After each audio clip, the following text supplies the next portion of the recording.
এই মকর সংক্রান্তিতে চলো একটু নরম তুলতুলে রসবড়া খাওয়া যাক, তাও আবার আমার ঠাকুমার হাতের।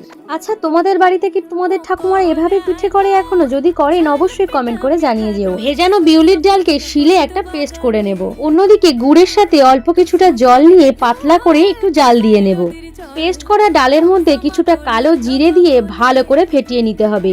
আর হ্যাঁ, স্বাদের জন্য অল্প কিছুটা লবণ দিয়ে ভালো করে ফেটিয়ে নেব। যত ভালো করে ফেটাবো তত বেশি বড়াটা নরম হবে এবং রসগোল্লার মতো ফুলে উঠবে। তারপর কি তেলে এপিট ওপিট হালকা লালচে করে ভেজে নিয়ে জাল দিয়ে রাখা গুড়ের মধ্যে ঢেলে দেব।